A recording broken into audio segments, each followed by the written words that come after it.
here and for the rain in Northern Ireland. Cause some problems today with more rain and hill snow here tomorrow again. That could cause further disruption. Nowhere immune from the downpours though during Thursday, and for most of us going to feel pretty chilly as well. Temperatures while struggling to get to double digits and feeling colder with the wind and the rain. As we go through the long weekend, signs of the weather getting at least a little drier. Better chance of seeing some sunshine on Good Friday, particularly over northern England and eastern England in the morning. Showers will develop almost everywhere by the afternoon. Fewer showers on Saturday, and Easter Day at this stage looking largely dry and signs of things at least turning just a little warmer. Looks like things are heating up. Boxed boilers, sponsors of weather on GB News.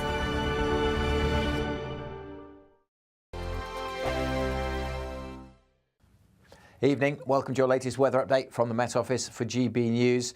The weather continues to throw pretty much everything at us. Further heavy downpours tomorrow, snow in places and some gusty winds along the south coast thanks to this area of low pressure. Bands of showers have been spreading across the country throughout the past 24 hours or so, and another one spreading north tonight will bring some wet weather across southern England, South Wales, and that will develop some snow, perhaps over the West Midlands, certainly parts of Gloucestershire, Herefordshire and into central and then northern parts of Wales. Mostly over the hills, the snow, but there could be some at lower levels.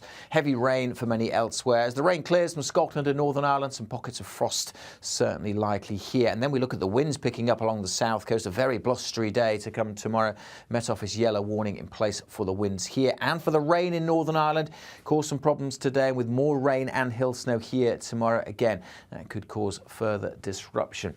Nowhere immune from the downpours though during Thursday, and for most of us going to feel pretty chilly as well. Temperatures while struggling to get to double digits and feeling colder with the wind and the rain. As we go through the long weekend, signs of the weather getting at least a little drier. Better chance of seeing some sunshine on Good Friday, particularly over northern England and eastern England in the morning. Showers will develop almost everywhere by the afternoon. Fewer showers on Saturday, and Easter Day at this stage looking largely dry and signs of things at least turning just a little warmer.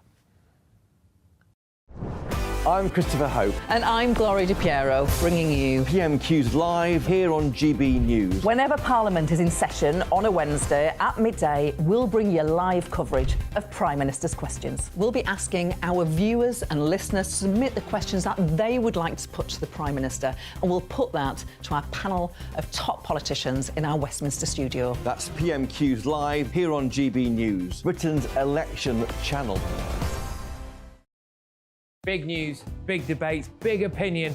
Patrick Christie's Tonight is the week's biggest show. Every weekday, 9 to 11 p.m, we've got the inside track on the day's top stories. There'll be sharp takes you won't get anywhere else. We will set the news agenda, not just follow it, and I want to bring you along for the ride. Whatever it is, we'll have our finger on the pulse. It's news, but it's this close to entertainment. Patrick Christie's Tonight, 9 to 11 p.m, only on GB News, the People's Channel, Britain's news channel.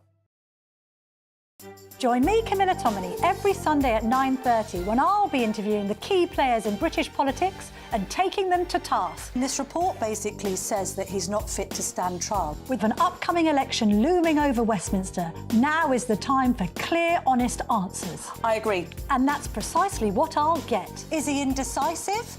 Incompetent? That's the Camilla Tominey Show at 9:30 every Sunday on GB News, the People's Channel, Britain's election channel.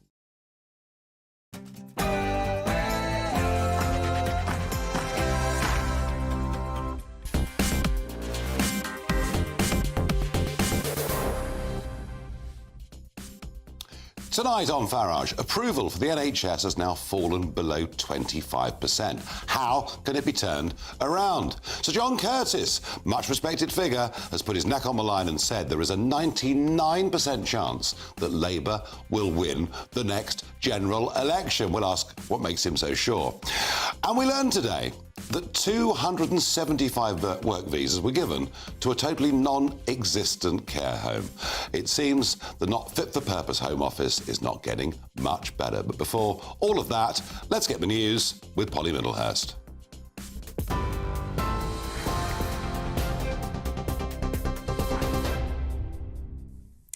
Nigel, thanks very much indeed, and good evening to you. Well, we start this bulletin with some breaking news coming to us from London tonight, where a manhunt is underway after a knifeman armed with a zombie blade attacked a man on a train in broad daylight in front of other passengers.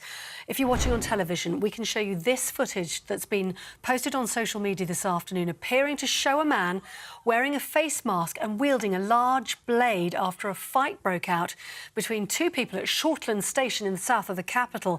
That victim, we understand, has been taken to hospital with life-threatening injuries following the stabbing on the train. The Met Police intercepted the train, we understand, at Beckenham Junction Station. Paramedics attended the scene, but the man who is in that picture right now got away, and police are searching for him as a suspect and urging witnesses to come forward as their investigations continue. We'll bring on more of that, of course, if that story develops. In the other news today from GB News, a poll has found that fewer than 1 in 4 people in Britain are satisfied with the National Health Service. Its lowest level since records began 40 years ago, in fact, with the lack of access to GPs among the chief concerns.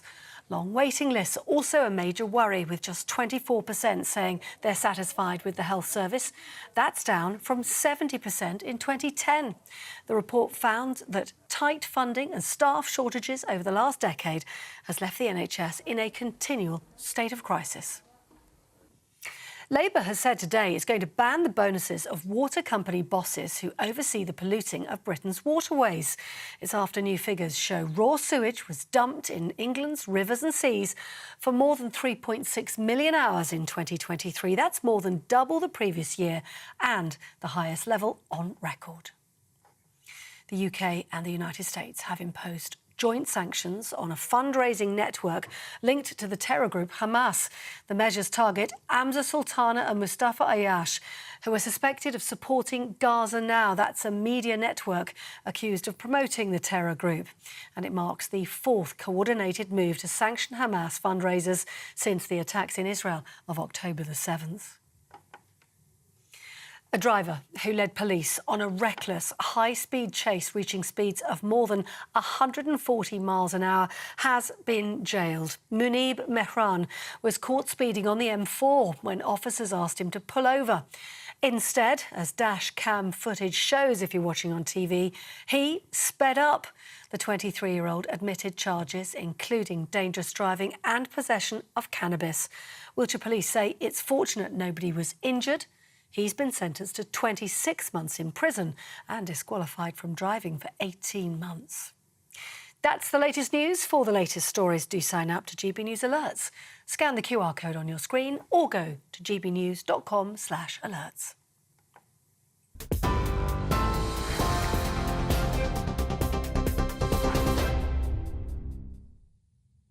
Good evening. The first show I did for GB News was on the 21st of July 2021. And the first sentence I uttered was that I felt that public confidence in the National Health Service was about to fall off a cliff. Well, goodness gracious me, I got that one right, because the British Social Attitude Survey published this morning shows that now, when asked the question, do you have confidence in the National Health Service, the figure has fallen to 24%. And that actually is astonishing when you put it in this context. That is that in 2010, people answering that question were 70%. So confidence has completely fallen off a cliff. Part of it, of course, is getting access to GP services. Much of it is to do with the waiting list for procedures of 7.6 million people. And there are some areas, such as mental health, where the numbers have simply gone into the stratosphere. So we have a very, very major problem. This institution that the late Nigel Lawson once said was the nearest thing we genuinely have to a state religion, suddenly attitudes are different. Yet, when the public are asked, would they be prepared to pay more taxes, to put more money into the NHS, a lot of people, about half people, still say, yeah, just keep pumping in more money. And yet, what's not really fully understood, but I've tried to tell you before, is that 5 years ago, we were spending about 7.5% of our gross domestic product, our national budget, on the National Health Service. We're now spending over 10%. So we're pumping in more and more money. And yes, of course, We have an exploding population, and we've discussed the reasons for that many times before. But we're pumping in more and more money and yet becoming more and more dissatisfied. So how do we turn this around? Can it be turned around? Can it get better? Love to get your thoughts, please. farage@gbnews.com. And maybe, just maybe, if the figure has gone from 70% to 24%, maybe now is the time we can actually have a proper debate about how we reform the National Health Service. Perhaps fundamentally, I'm joined once again in the studio by Ahmed Malik, consultant, orthopaedic foot and ankle surgeon and former NHS consultant, former being, I think, the operative word. But I'm also joined in the studio by Noel McDermott, the CEO of Mental Health Works. Ahmed, let's start with you. I mean, you worked in the NHS from 1998 to 2017. You were a consultant for the last 5 or 6 years.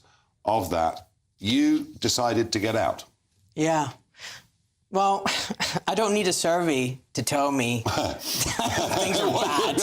Right? I mean, the thing is, everyone's talking about it. In the pub, at the school gate. I mean, just yesterday, I had someone say to me, oh, my God, my son's going to have to wait 40 weeks for a procedure. 40 weeks. And, I don't know how you do this. I was told I had 8 minutes to talk about all this. I do a podcast. It's like 2-3 hours. Yep. I don't know how I can explain everything in 8 minutes. But I think... Well, do your best. Yeah, I will do. If every listener just goes to the great NHS Heist movie on YouTube, it was produced by Dr. Bob Gill, explains everything. Mm-hmm. And the key thing, like my friend, this author and poet, Margaret Anna Alice says, she's written this poem says, mistakes were not made. Everything that we're seeing is calculated. It's not botched. It's not incompetence.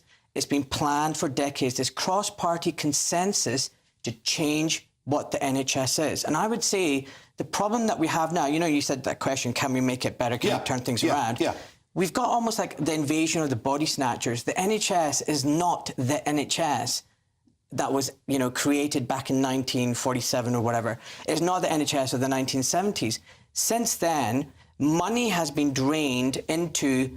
what was it, David Gerber called it, the bullshit job class, where you've got this inflation of management. We don't like those words before 9 o'clock. Sorry. Never mind. So basically, in 1979, 4% of the budget went towards the management class. Yeah.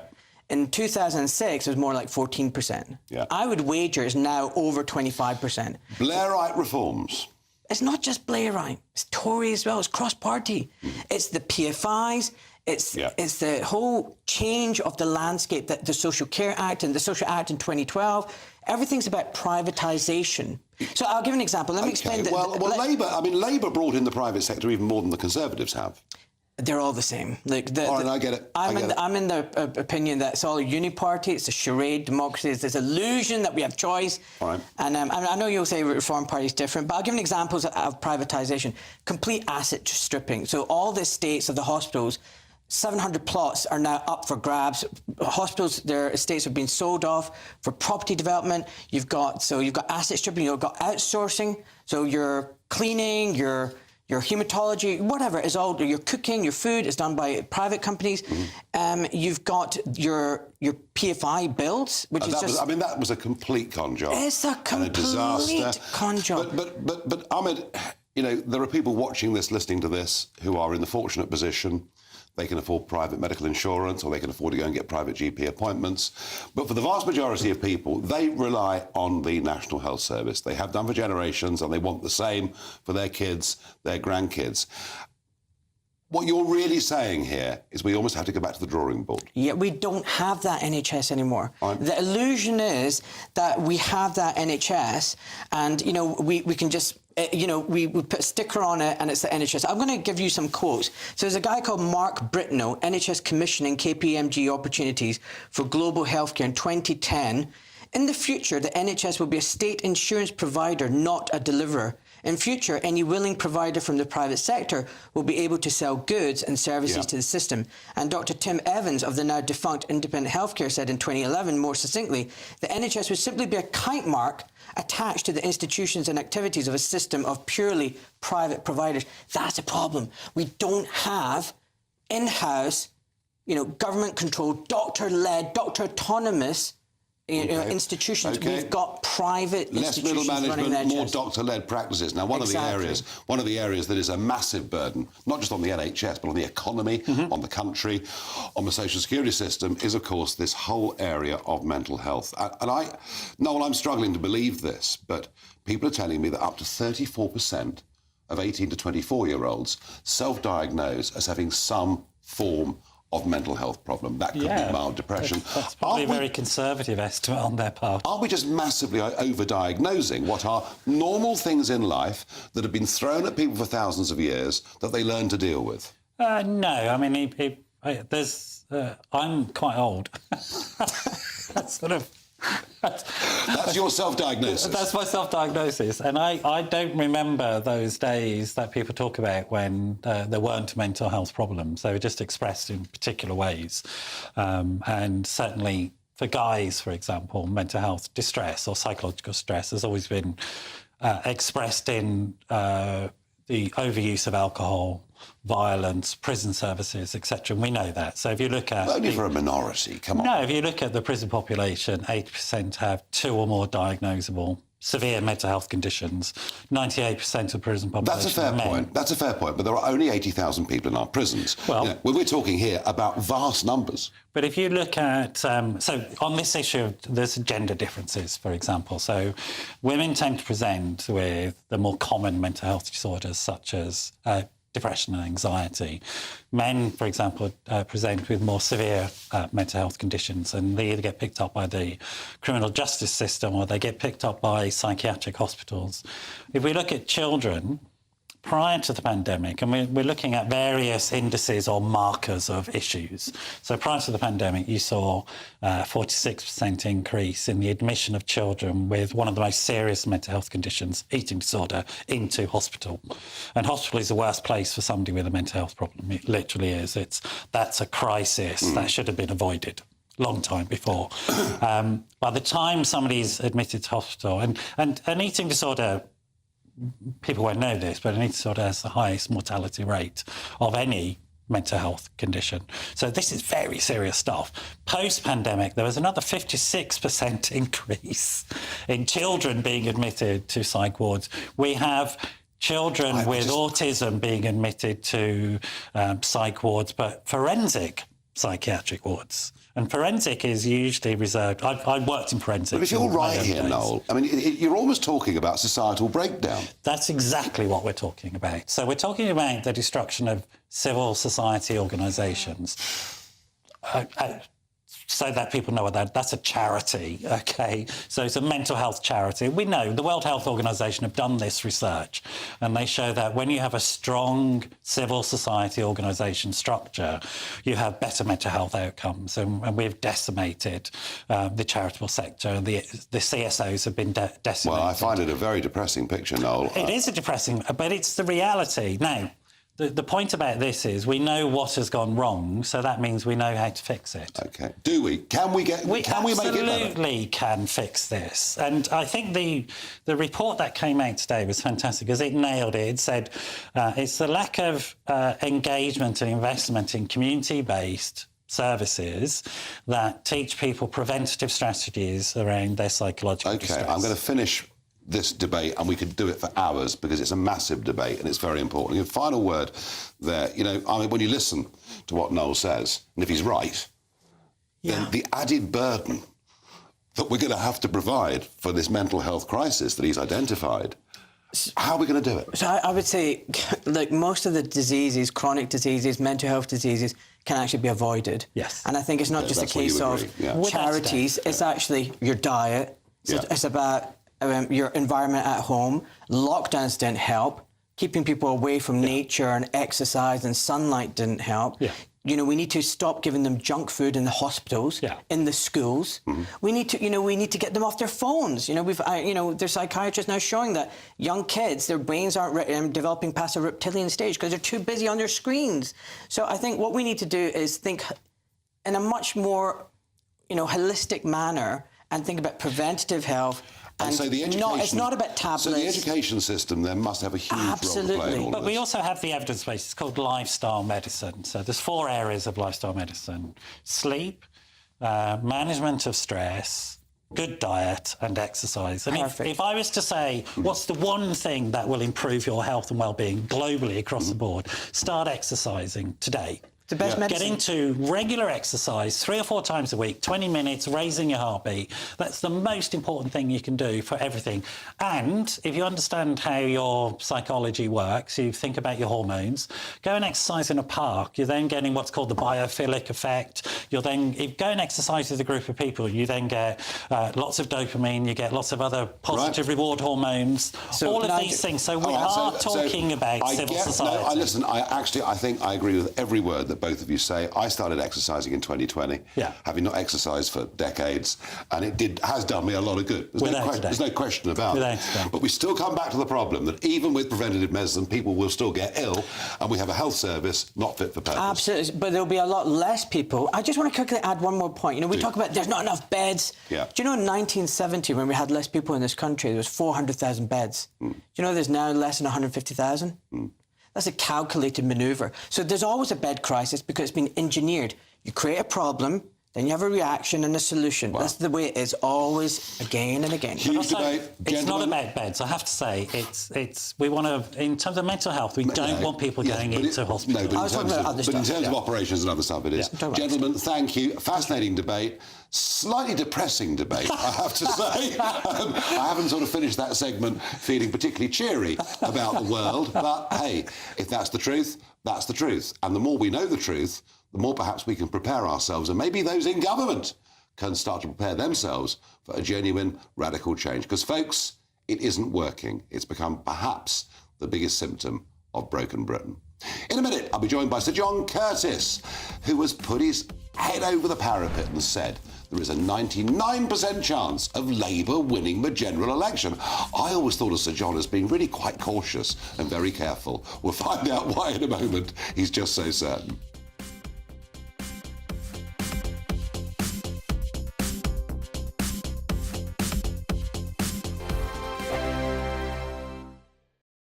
Nana Queer, weekends from 3 p.m.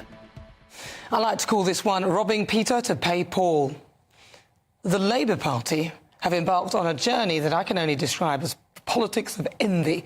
I think it's time we scrutinise their policies more closely and establish in our mind what a Labour government might mean to the education system. Sir Keir Starmer and his party have for far too long capitalised on the abject failure of the Conservatives and haven't really had to explain themselves. But as part of their manifesto, Labour intend to charge VAT at 20% on private schools because I suspect they think that people who send their kids there will stump up the cash no matter what, and that these people have money. They will then use this money, Labour, to fund state schools. Basically, they will rob Peter to pay Paul. But what I believe they've failed to realise, I'm not sure whether they've factored this in, is that many people who send their kids to private schools do so at great sacrifice and are in fact paying twice into the education system. I spent my first year of secondary education in a state school. I'll be honest, when I started I was at the top of the class, but by the end of the year I was near the bottom. But then my dad got promoted to a post on Wall Street in the States. My parents sent me to a private boarding school in the UK run by nuns, and my family moved to America. Thank God for the opportunity I was given to go private. At boarding school I grew in confidence, and I'm here now because of it. My father's work, NatWest, and a loan my dad took out paid for my private education. We were nowhere near as rich as some of the kids there, but there are also many children, I would say at least half, whose parents were busting a gut to send them there. It is clear that the state education system is failing, but rather than robbing Peter to pay Paul, surely it would be better for the party to improve the state system without destroying the private sector. I'm Michelle Dewberry, and I'm not here to tell you what to think. I'd much rather hear what you have to say. So, send in your opinions to gbviews@gbnews.com. Keep them clean, and you never know, I might read them out. With my panel here on Jubes & Co, we debate, we get stuck into the issues of the day on a show where all views are welcome, especially yours. GB News, the People's Channel, Britain's news channel. 2024, a battleground year. The year the nation decides. As the parties gear up their campaigns for the next general election. Who will be left standing when the British people make one of the biggest decisions of their lives? Who will rise? And who will fall? Let's find out together. For every moment, the highs, the lows, the twists and turns. We'll be with you for every step of this journey. In 2024, GB News is Britain's election channel.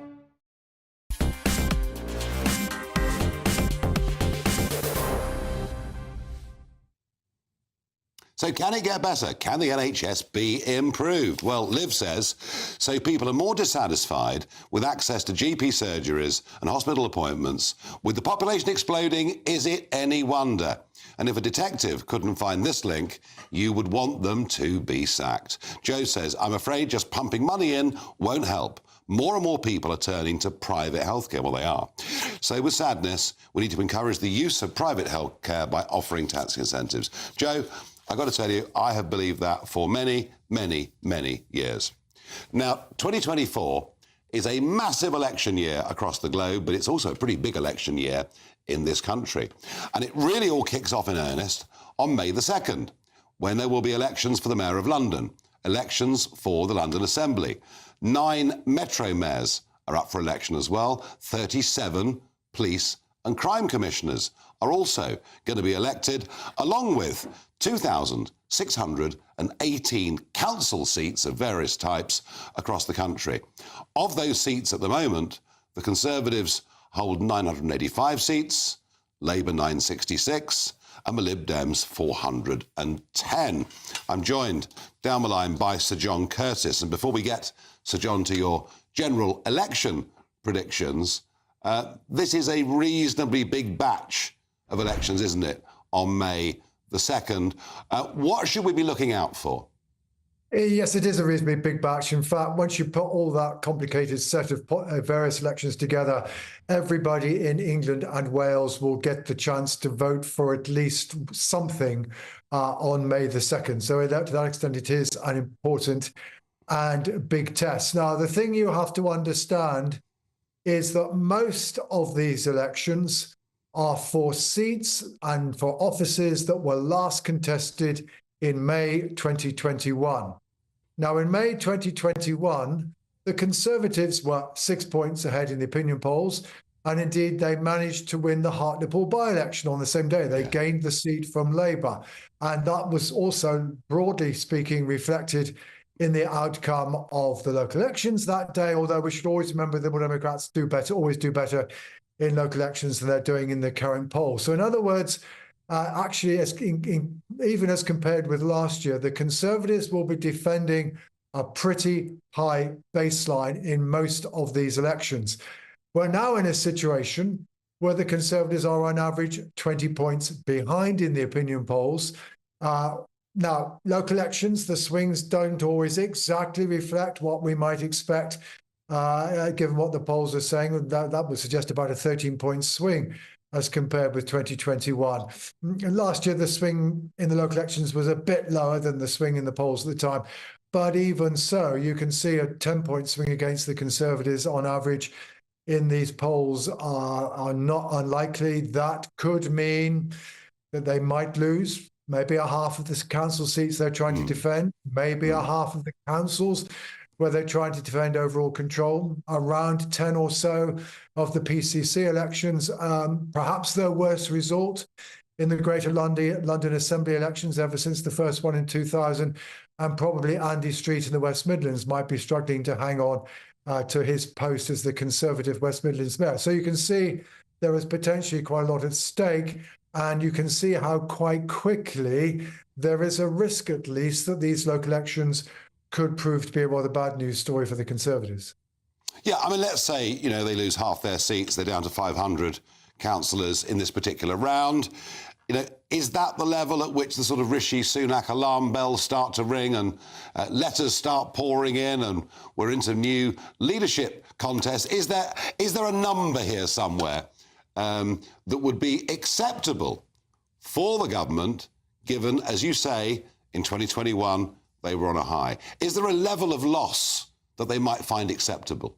Yeah, sure. I'll give you a very simple benchmark. If we take the position in last year's local elections, when you look at the votes as opposed to looking at seats and extrapolate to the country as a whole, you were looking at the Conservatives being about 9 points behind Labour.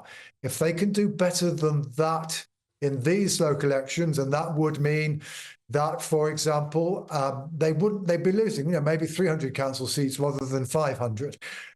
They might be hanging on to most of the councils where they're trying to hang on to control. They would be losing perhaps no more than a half a dozen PCC elections. They can get the numbers down to that kind of level, then Rishi Sunak would at least be able to claim that despite what the polls are saying, he's made a degree of progress, and that if they continue to make progress between then and the autumn, then things wouldn't be, then the party might yet manage to hang on. So the truth is, yeah, you can see how anything that's significantly better than that initial set of numbers I gave you could mean that Mr. Sunak will be able to say things are getting better. OK, that's really useful. We're going to keep that uppermost in our minds over the course of the next 5 weeks. Now, Sir John, you're not a man that strikes me as being a huge gambler or someone that makes outrageous comments and claims. You're a political scientist, a psephologist. But you've come out and said that it's 99% certain that Labour will win the general election. Actually, no, you need to be, Nigel, as you say, I'm very careful about what I say. What I said was in a presentation to fellow political scientists last night is that there was a 99% chance that Labour would form the next government. And that is not the same thing. Now, let me walk you through it. At the moment, the opinion polls, on average, have Labour 20 points ahead. Now, let's look at recent full-length parliaments like the parliament between 92 and 97 or 2005 and 2010. And this is going to be a full-length parliament.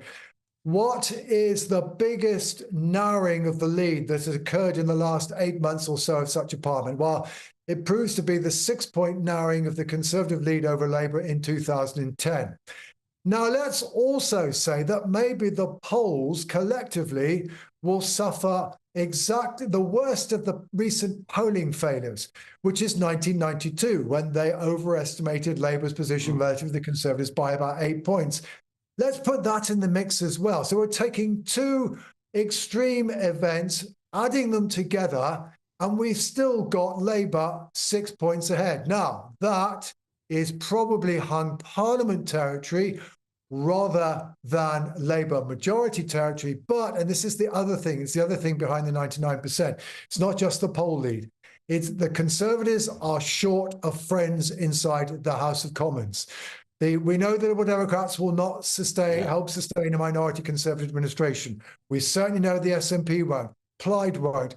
Maybe just the DUP might again, though, whether they'll be willing to do so again, question mark. Yeah. But to get to that situation, we're talking about the Conservatives needing to be at least 315, 316 seats or so. That implies at least a Conservative 2-point lead over Labour. Right. And we are still quite a long way short. So that's the calculation, Nigel. Okay. It needs to be something unprecedented to get to the Conservatives to a situation where they might be able to hang on to power. So, John, many thanks for joining us and explaining that. It just goes to show, don't believe every headline you read in newspapers. Thank you very much indeed. In a moment, is it really true that if we did go to war with Russia, we wouldn't last more than a couple of months? And if that's the case, what the hell is happening with army recruitment? What is happening with defence spending? What indeed is wrong with us?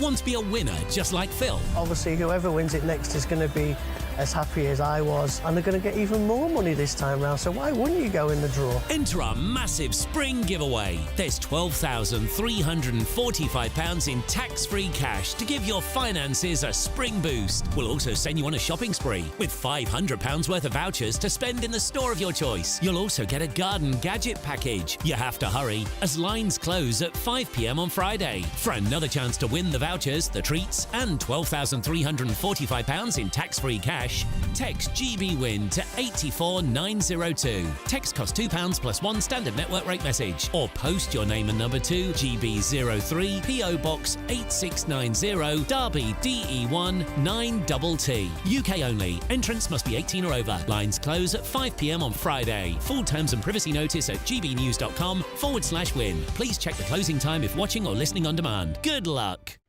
2024, a battleground year. The year the nation decides. As the parties gear up their campaigns for the next general election. Who will be left standing when the British people make one of the biggest decisions of their lives? Who will rise? And who will fall? Let's find out together. For every moment, the highs, the lows, the twists and turns. We'll be with you for every step of this journey. In 2024, GB News is Britain's election channel. Join me, Camilla Tominey, every Sunday at 9:30 when I'll be interviewing the key players in British politics and taking them to task. This report basically says that he's not fit to stand trial. With an upcoming election looming over Westminster, now is the time for clear, honest answers. I agree. And that's precisely what I'll get. Is he indecisive? Incompetent? That's the Camilla Tominey Show at 9:30 every Sunday on GB News, the People's Channel, Britain's election channel. GB News is the home of free speech. We were created to champion it, and we deliver it day in, day out. Free speech allows us all to explore and debate openly the issues most important to us, our families, and of course, the British people. Having challenging conversations to enlighten each other. Which is why we hear all sides of the argument. We are the People's Channel. We will always stand by the freedom to express yourself. On TV, radio and online. This is GB News, Britain's news channel. Big news, big debates, big opinion. Patrick Christie's Tonight is the week's biggest show. Every weekday, 9 to 11 p.m, we've got the inside track on the day's top stories. There'll be sharp takes you won't get anywhere else. We will set the news agenda, not just follow it, and I want to bring you along for the ride. Whatever it is, we'll have our finger on the pulse. It's news, but it's this close to entertainment. Patrick Christie's Tonight, 9 to 11 p.m, only on GB News, the People's Channel, Britain's news channel.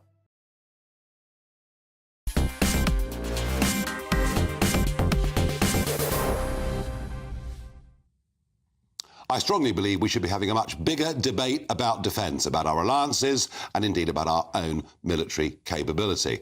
And it was important, I thought, when I went to see Donald Trump last week in Mar-a-Lago that he made it perfectly clear where he stands on American leadership of NATO. Yeah, but the United States should pay its fair share, not everybody else's fair share. No, fair enough. I believe the United States was paying 90% of NATO, the cost of NATO. It could be 100%. It was the most unfair thing. And don't forget, it's more important to them than it is to us. We have an ocean in between some problems, okay? We have a nice, big, beautiful ocean. And it's more important for them. They were taking advantage, and they did. They took advantage of us on trade, and they took advantage on So if they play fair, if they start to play fair, America's there. Yes, 100%. Well, I'm joined down the line by the former Chief of General Staff, Lord Richard Dannett. And Lord Dannett, I mean, that was an important point that Trump made, wasn't it? Provided we all pay the bill, America is there. I mean, NATO is still very much, is it not, at the centre of our defensive strategy? Yes to all that, Nigel. I mean, NATO is undoubtedly at the centre and the heart of our defence strategy. It's our single most significant defensive alliance. And I think particularly since Brexit, it's really important that the UK shows itself to be a strong European partner within NATO and play our part in European collective defence. That's really important. But Donald Trump, for all his bluster and his colourful language, makes a very fair point. All the European NATO members must pay their way. And there's a lot of talk about 2% is the figure. Well, that's the minimum. That's the baseline. Countries like ourselves should, and we'll come on to this, I'm sure, should be paying more than we are to be a significant player in deterring future aggression from Russia. And that's the secret to this. It's all about deterring future aggression, not limbering up to fight another bloody and disastrous war. Yeah, which a lot of people don't understand when this subject is raised, and it's important to discuss this. I mean, Lieutenant General Sir Rob McGowan, Deputy Chief of Defence Staff, was questioned by Conservative Member of Parliament Mark Francois, and basically he confirmed Francois' worst fears, that in a fighting, shooting war with Russia, we'd be done within 2 months. Well, I mean, that's exactly the point. Now, that's a situation that's exacerbated by the fact that we have given a lot of our weapons and our munitions and ammunition and missiles to Ukraine, because Ukraine effectively is holding the ring at the present moment and actually buying us time. But buying us time for what? Actually buying us time to properly debate and think through what our proper level of defence spending should be. We're currently on about 2.2% in this country, but there's a growing clamour to go to 2.5% on its way to 3%. And personally, I think that's absolutely right. And if I could just make one point, a lot of parallels are being made with the 1930s. Just think back to the 1930s. There was a dictator showing aggression in Europe. We chose to appease him. We chose not to rearm. Now, in 1935, we were spending less than 3% of GDP on defence. When the war broke out, appeasement having failed, that shot up to 18%. And in 1940, when we were fighting for our lives, it was 46%. That's the disastrous cost of fighting a war. What we need to do is pay the premium to deter future aggression. Wow. And I reckon that's around about 3% at least. They are astonishing. I know figures I hadn't heard before, astonishing figures. Can I, just before I let you go, I'm going to come to the spending point with Marc Francois himself and the sort of political side of that in a moment. But one thing that I find really alarming is that we have outsourced, some years back, army recruitment to a firm called Capita. Quite why the armed forces aren't considered capable of doing this themselves is completely beyond me. And it is astonishing, Lord Dannatt, that people who apply, in many cases, are being kept on waiting lists for up to 6 months, and that 3 out of 4 of those that apply withdraw before the end of the process, many of them utterly disenchanted with the way that it's doing. Is it not time to sack Capita and to bring army recruitment back within the British Army? Short answer to that is yes. When we handle our own recruiting with recruiting offices in most high streets in most towns, we could attract people in. They could talk to a serving soldier, airman, sailor or marine, and within a short period of time, they were in their basic training. We chose to go away from that after the 2010, disastrous 2010 defence review, because it was thought to be cheaper to outsource recruiting at a time when we were reducing our number of troops, so it didn't really matter. But actually, it matters an awful lot. And so many young people I've come across, and their parents come across to me as well, to say, he's given up waiting, she's given up waiting. Yeah, terrible. We need to get back to the old system, a recruiting sergeant in the high street, get them in, get them on, and take advantage, sensible national advantage, of these young people's enthusiasm. Exactly. Lord Dannatt, thank you. That was a very clear answer, and I'm sure the right one. Thank you very much. Thanks, indeed. Nigel. Thank you. Well, I'm joined in the studio by Marc Francois, former Minister of State for the Armed Forces and Conservative Member of Parliament for Rayleigh and Wickford. And, of course, it was your question, you know, in the Defence Committee that got that answer. James Heapy, who'd been the Armed Forces Minister for some time, has resigned, has walked away. We're told one of the reasons is he's dissatisfied that defence wasn't even mentioned in the budget. Mark, what on earth is going on? Well, firstly, very quickly, can I just absolutely agree with Lord Dannatt about Crapita, as we affectionately know them, on the Defence Committee. Outsourcing army recruitment. We are before the watershed and we don't use that sort of language. I'm so sorry. That's all right. Capita. Outsourcing army recruitment, as the general implied, has proven to be... Who did that? It was, I'm afraid to say, a Conservative government. But it's proven to be the mother of all false economies. Yeah. And what we should do, and this came up at the committee yesterday, the Secretary of State himself has described the situation as ludicrous. So we then said, so what are you going to do about it? So, you know, if he follows his own logic, he should sack them tomorrow. Take it back in-house and let the army go back to doing what they were always good at in the first place. I entirely concur with the General. And by the way, he's just written a very good book called Victory into Defeat, all about the parallels between the 1920s and the 1930s and the situation we have today. Yeah, Capita themselves say they're trying to speed things up, which I'm sure will encourage both. Well, good, but it's like waiting for Godot. But yes, OK. Really important question, Mark. We've got a Conservative government not talking about defence, really hardly at all unless pressed. We've got a Labour Party not saying very much on defence. Given the situation the world's in, given how important this is, how does this become a general election issue? Well, Philip Hammond, who was once a Defence Secretary that I served under, and let's just leave it there, once famously said there are no votes in defence. I remember. Well, at that time, China wasn't actually threatening Taiwan. Vladimir Putin hadn't invaded Ukraine. We didn't have Houthis firing missiles at British shipping in the Red Sea. Well, there are votes in defence now, all right. And I've always believed, you know, I'm the son of a D-Day veteran, the first duty of government above all others is the defence of the realm. This must be an election issue, and I believe there would be popular support to increase defence spending. You've heard of a thing called Conservative Home. It's the Tory party's sort of fanzine website. They did a poll. They have a standing panel of members, 3/4 of whom a couple of weeks ago said they would rather see more money spent on defence than cut taxes. And this is a Conservative Party kind of internal poll. So look, here's a report ready for war, done by the Defence Committee. We spent nearly a year doing it. We're an all-party committee. Of the 11 of us, 6 are former MOD ministers. Others have served in the armed forces. So we know that of which we speak. That's where this thing about we couldn't last more than 2 months come from. It's all documented. It's nothing that the Russians or the Chinese don't already know. Keep shouting about it. It's an important issue, and it must be there debated during the general election. Thank you.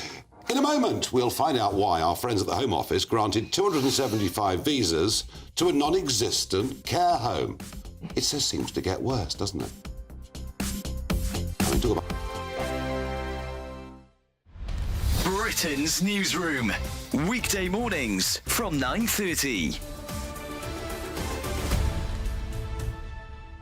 It's a remarkable story, isn't it? Amazing. Extraordinary. And also, she was unflappable, apparently, the Princess Royal. She's just brilliant. refused to get out of the car and said, I'm not going anywhere. Extraordinary. Well, Jim Beaton was awarded the George Cross for protecting the Princess, and delighted to say joins us now, along with the former head of Royalty Protection, Di Davis.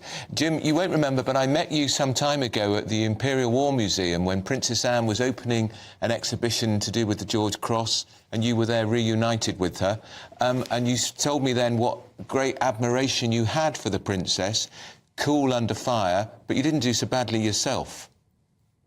It was probably my job.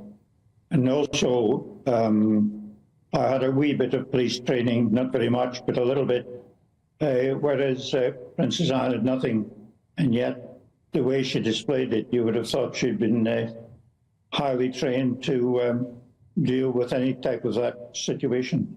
Even though you'd had some training, you took 3 bullets for the Princess. You effectively stood between her and a deranged gunman. Well, I was supposed to be a protection officer, really, so I just tried to fuddle about. You must remember that back in 1974, there was no communication, and we were extremely lucky that Michael Hills, who was outside Clarence House and nearby, had got one of the fast police radios, or radios on his shoulder, so he was able to send a message out.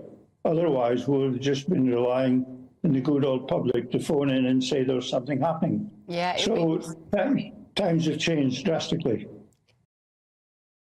I'm Andrew Doyle. Join me at 7 o'clock every Sunday night for Free Speech Nation, the show where I tackle the week's biggest stories in politics and current affairs with the help of my 2 comedian panellists and a variety of special guests. Free Speech Nation, Sunday nights from 7 on GB News, the People's Channel, Britain's news channel. Every Sunday from 11, join Michael Portillo. There will be topical discussion, looking at the week before and the week to come. So kick back and relax at 11 a.m. on Sundays on GB News with me, Michael Portillo. GB News, the People's Channel, Britain's news channel.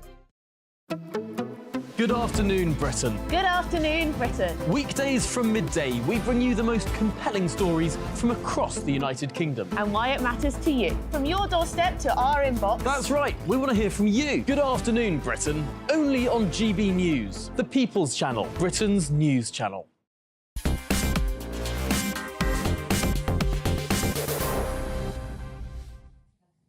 Not fit for purpose. Yes, that's how the Home Office was described actually many years ago. I wonder whether it's actually getting worse in some ways. I mean, we have a particular case here of 275 visas being given out to a completely non-existent care home. Another example, over 1,000 work certificates given out to a company that actually previously only had 4 employees, and the list goes on and on and on.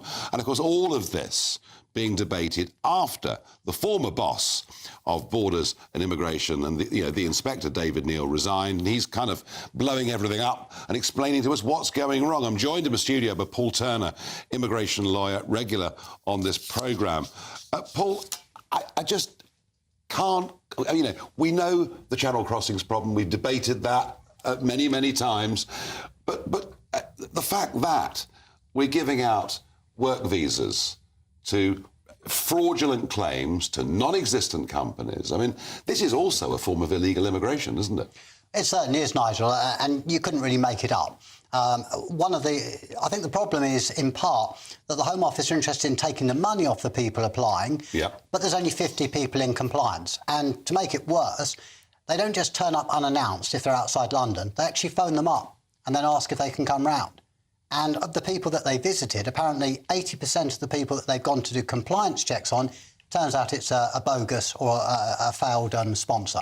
So the sheer number of people that are coming fraudulently, I mean, what we do know is 146,000 of these visas were given out between February 22 and October 23. It could be, from the way you're talking, a significant chunk of this could be bogus. Indeed. I mean, one of the things in the report, it stated that there were 16 pages of sponsors all registered to the same address. So what do we do?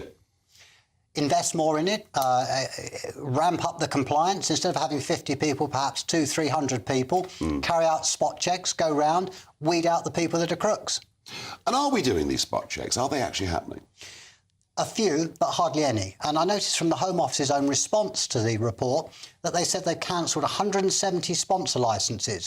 Given that there's 94,000 sponsor licences, it's a drop in the ocean, Nigel. Well, I have to say, there is no area of this that I find satisfactory, and that, I'm afraid, does apply to the church. And it's not, of course, just the Church of England, it's Baptist ministers, it's many, many others. And, of course, we've had the appalling case of Abdul Azidi, and the reason that he was allowed to stay in the United Kingdom despite having committed previous sexual offences, and of course then went on to commit that pretty barbaric, or very barbaric, alkali attack in Clapham, was that, he was baptised by Roy Merrin, a Baptist minister. And if you look at your screens, you can see that baptism taking place.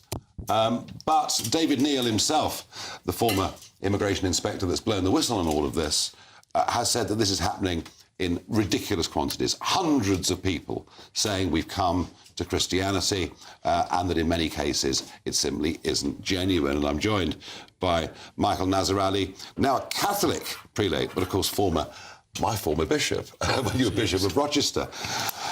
Look, I understand that the church, by its very nature, is an inclusive organisation. The doors, it isn't a private members club. The doors are open. But it does seem there is an extreme naivety in the number of people that are claiming to have moved from the Islamic religion to Christianity. Is it naivety? Is it stupidity? Or is it just what you have to do if you're a priest? Yes, I think it's well meant. I mean, people need to be welcomed, as you were saying. Yeah. And very often these people come into contact with the church when they come to a food bank, for example, or to access social services or something like that. But when it comes to inquiries about faith and about conversion or baptism, now that the abuse has been revealed in the way that you were talking about, clergy need to be especially wary and to be wise as serpents and harmless as doves, as Jesus told us to be. Yeah. To determine, first of all, the immigration status of an asylum seeker, is it first claim, is it appeal? Particularly if the claim has been rejected and it is appeal, he's at that stage. And that's quite common. Yeah, that's quite common indeed. That's the time to be specially wary about it. Then also not to second guess what the Home Office has decided, because the Home Office may have information that the clergy are bound not to have. For instance, about previous conviction, as in this case, indeed. Yeah. Or involvement in extremism. Where the Home Office's tests are concerned about Bible knowledge and so on, I think this is a place where the churches and the Home Office may have some dialogue, so to make sure that these tests are reasonable and the knowledge that they're asking for can be compared to what cradle Christians might have, for instance. There is then the question about the tribunals. I mean, simply the fact of a reference from clergy is not enough in every case to turn the case. No, quite. No, that's absolutely right. So, you know, these tribunal judges have to exercise their own discretion in this matter about the extent to which something is credible. It needs tightening up, there's no question. And I must, whilst you're here, it's Holy Week. Yes. It's the most important week of the year. Indeed. In the Christian calendar. And yet, I don't know, I don't see much public debate. I don't see much celebration of the fact that it's Easter. I think the BBC has been particularly criticised for a lack of religious programming. Are we just devaluing Christianity with every year that goes by? Well, in the public space, I think that is true, but that's not true of the churches. I mean, I've been in Southwark Cathedral today. Yep. It was absolutely jam-packed, and it's just a weekday. I mean, it's a weekday in Holy Week, and that will just grow. I mean, tomorrow is the Mass of the Lord's Supper, and we're expecting a full church. OK, so the churches are still healthy? Well, they are full at this time anyway. Yes. Well, one of those churchgoers, and of course a Catholic himself, is the presenter of the next show this evening on GB News. It is one Jacob Rees-Mogg.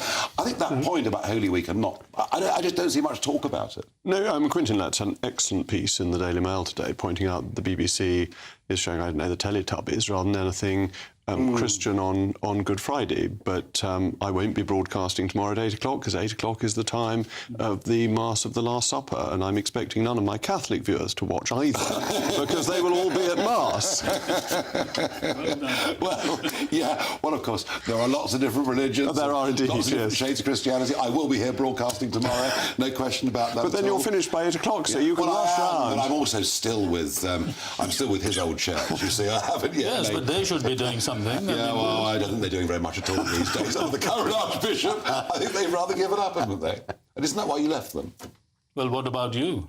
Well, no, you're the one with the collar on, not me. No, but we all have our responsibility. No, we do. I mean, I stick with the Church of England. I hope we're going to get another Archbishop soon and we'll turn things around, but I could well be wrong. Jacob, what are you discussing? What am I going to be talking about? Trial by jury and the threat to one of our fundamental constitutional safeguards. The new Lord Chief Justice has given an interview saying that she wonders whether it shouldn't be got rid of a little bit, and I think this is really dangerous. It is our great protection against the overmighty state, that if we are accused of a crime, we can go in front of 12 of our fellow citizens, not just one bureaucrat. And judges are in the pay of the state. You have to remember that. They are not independent of the state as such. They're paymaster.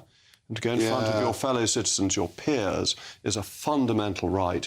And to sacrifice justice for efficiency is the chilling view of the bureaucrat throughout the ages. Yeah, my worry is if we do take that step, next we're down the road of plea bargaining, we become like America, where everybody has to plead guilty because they threaten you with life imprisonment or whatever it may be. Well, that is it from me. Let's have a look and see what Alex Deacon has for us on the weather. Will it please stop raining? Looks like things are heating up. Boxed boilers, sponsors of weather on GB News. Evening. Welcome to your latest weather update from the Met Office for GB News.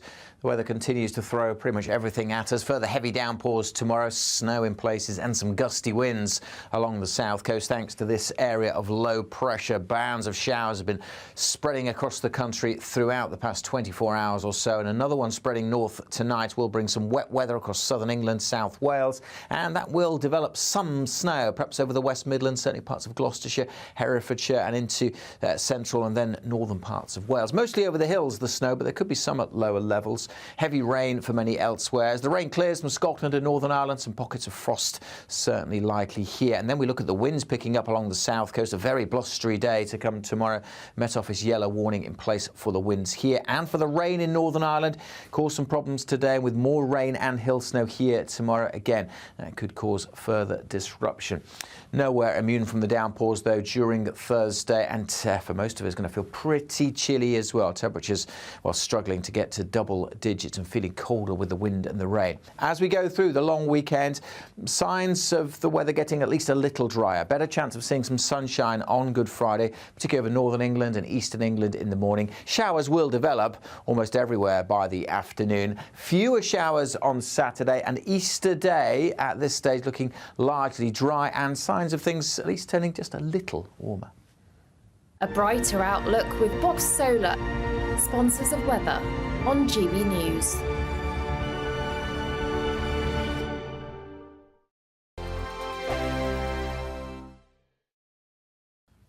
Evening. Welcome to your latest weather update from the Met Office for GB News. The weather continues to throw pretty much everything at us. Further heavy downpours tomorrow, snow in places and some gusty winds along the south coast thanks to this area of low pressure. Bands of showers have been spreading across the country throughout the past 24 hours or so, and another one spreading north tonight will bring some wet weather across southern England, South Wales, and that will develop some snow, perhaps over the West Midlands, certainly parts of Gloucestershire, Herefordshire and into central and then